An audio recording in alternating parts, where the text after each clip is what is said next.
we can get so caught up in the details. So I imagine you going out and really plugging this to other churches and other people. Bring some more of that heart in.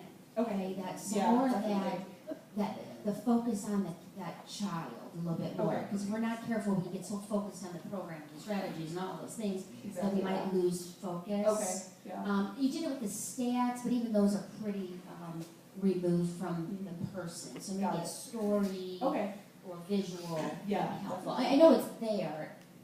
Just let us, feel that a bit more. Sure. Yeah, definitely. All right, I want you to help me a little bit to start. I want to go to one of your activities, your practices, the life skills training session. Okay. You connect that with your strategies. I want you to go back a couple steps too with that. Okay. How is this shaped by your values, and how does this reflect your theology? Okay. Give me 1 second. Sure.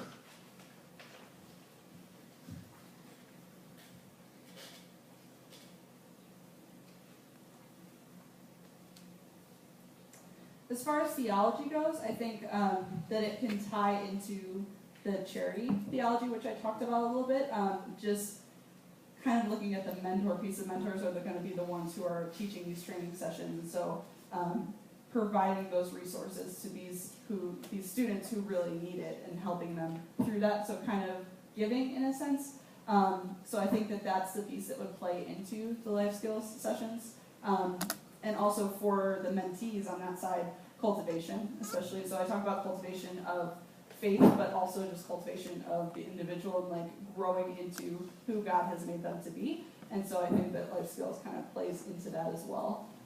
So that's theology. As far as values, let's see, guidance and teaching, which kind of correlates with the charity one that I talked about. So obviously them being taught and guided through these different sessions. So that's a main one. And transformative living. So those are kind of pretty similar in terms of the values and the theology. But yeah, just kind of these training sessions acting as a way for them to really develop themselves and grow into that. And so that's how I connected those pieces. And just one follow-up question, Okay. you did that well. Explain to me how you see the difference between the theology of ministry and the values. I see the difference, because those seem to overlap some. Yeah. You know what's funny? I don't really think I realized that they overlapped until like later down the road after I created them. But theology I really see as the firm foundation. So really like the biblical concepts that make up the ministry, and those tend to be pretty similar between whatever ministry it is. So like cross is a very important one. Like Jesus died on the cross for us. That's how we have our salvation. So those biblical ideas that really formulate why we want to do what we want to do. And then values become a little bit more specific, I think, and they drive, like, particularly because of this theology, what particularly do we want to do in our very specific, more specific ministry. So that's kind of how I see it. Yeah, I think that's helpful. Let me challenge you a little bit on that. Okay. Is to say, you probably want to narrow your theology a little bit to those that are most important for your ministry. Okay.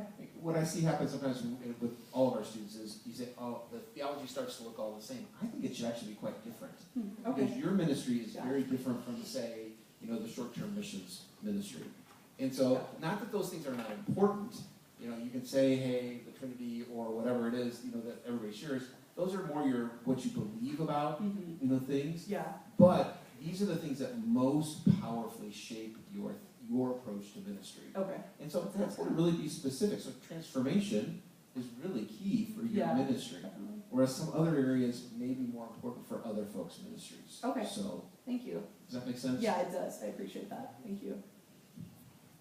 And just to follow up with that, my family therapy brain is spinning over here. Most folks in the 17, 18-year range that are looking to leave home are looking forward to it. This particular group may not be looking forward to it. So with the emphasis on life skills training, teaching them to be independent, where's the place for keeping them connected to a family? Keeping them, and what family would they connect to? It's a really good question. Sorry. It's okay. It's okay. You know what? Honestly, that's not something I gave thought to, but it's a really good point. I think to answer your question right now, one good thing would be plugging them into the church community as a family. And I kind of touched on this a teeny bit in the paper. But yeah, connecting them with the church community, I think, is the closest way that I can do that, which would be difficult, especially because foster care tends to be so temporary. It's not really ensured that the foster family wants anything to do with this child after age 18. So I think just getting them plugged into the church ministry, even plugged into maybe a small group that could serve a similar purpose like that, within the ministry itself that I developed, the community piece and just having all of the mentors and mentees come together during that can be kind of that family piece. But after, beyond, I think church would play a really big role. I want them to have some place to go for Thanksgiving with Exactly. Yeah, definitely. I totally agree with that. Thank you. I guess I would think, when you're thinking about all these things you're doing, you have a lot of lofty goals, and it's great with the life skills, helping them transition to jobs, but you're not going to be able to do that solely on your own. So how do you foresee you partnering with community organizations, with schools, with local government? How do you see that all coming together? Can you rephrase that? Sorry. Okay, so your goal, or one of your goals, is to give these kids the life skills they need to be able to get employment or pursue education, whatever it is. Okay. Right? So on your own, the access to the resources really needed for that Yeah. are pretty limited. So you're Okay. going to have to really partner with other community organizations, whether it's schools, whether it's whatever the state's equivalency to DCFS is, whatever that looks like. How do you see your organization fitting into that group of other organizations? How will you partner with them? I think at this point, because I'm starting off so small, that's why I didn't really think of that yet.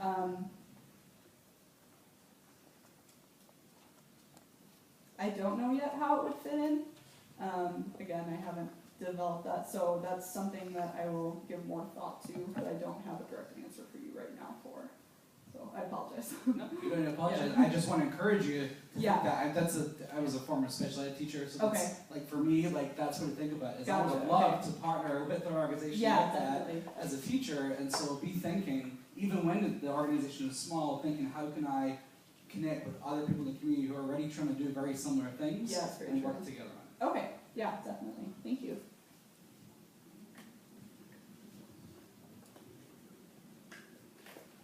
I have a question about the training that you're going to offer to your mentors. Who does that training?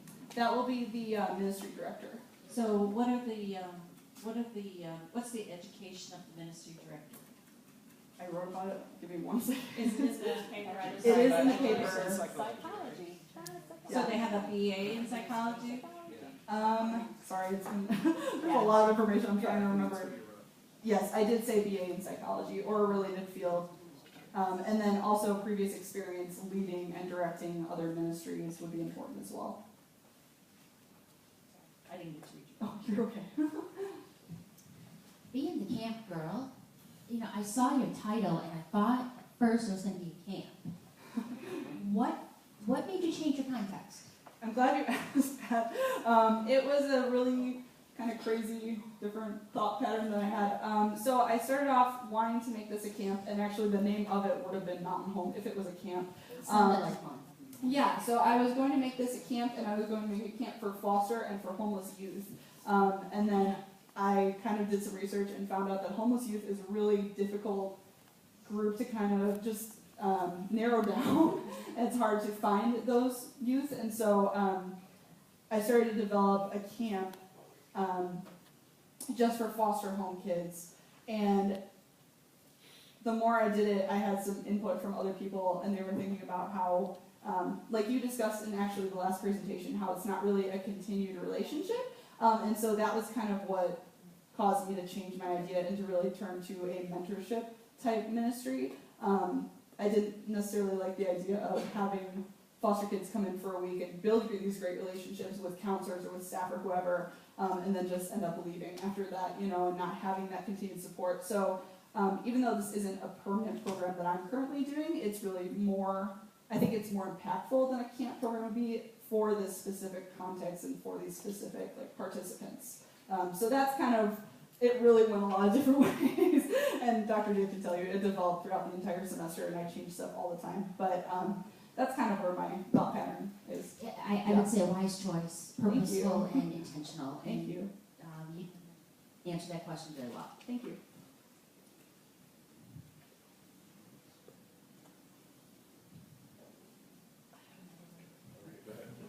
You and you might have done this in paper, so I thought you. How, you said that you want them to use their gifts, so how are the mentees going to know what their gifts are? I think that that's something that the mentor can really help kind of pinpoint and draw out and really kind of help them build upon. I really see the relationship as being important for that, and so that'll be something that kind of will be talked about in the mentor checkups, where the mentor goes in with the assistant ministry director and the ministry director, and they discuss kind of that relationship.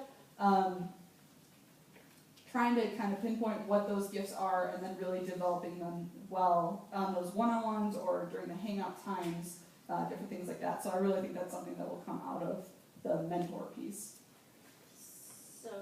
So they're kind of encouraged to keep their antennas up to figuring out the personalities, but you're not Yes. going to like be giving them tests or. Potentially giving them tests. I haven't thought through that far, but I kind of considered it, especially in thinking about how it would pair mentees and mentors, and kind of thinking if like personality types would be something I would base it on. But there could potentially be tests in the future, something like that. I'm not really sure. I haven't really developed that fully. I've thought about it, but definitely something I would like for the mentor to really kind of keep their eyes on and just be very intentional about.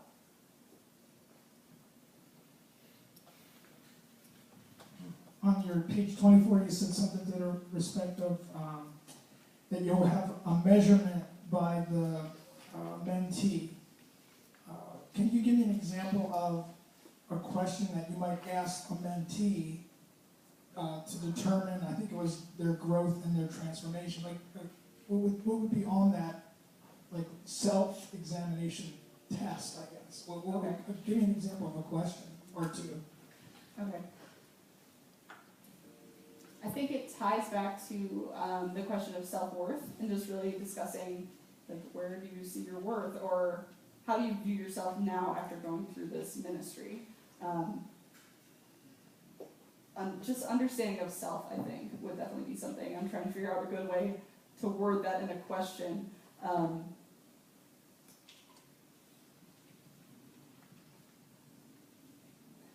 I guess just what do you see differently about yourself now that you didn't see before the program, potentially, something like that. Thank you.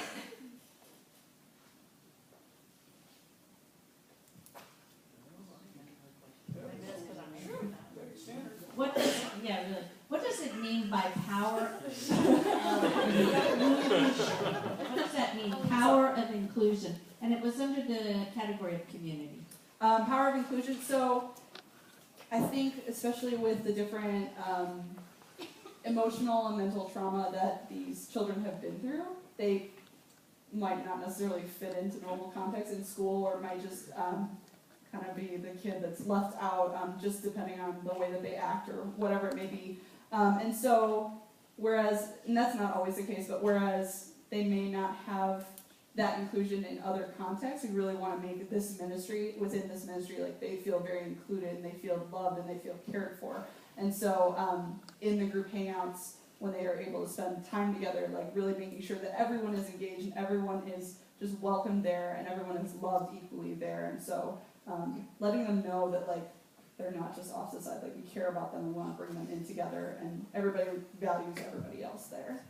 So that would impact who you select to be your mentees, if they're receptive to be in a group dynamic sort of thing. Potentially. I haven't really thought about that. It's okay, you don't really have to answer. We're at the end of the time. Okay. We can have this conversation on later. Jamie, you have done it.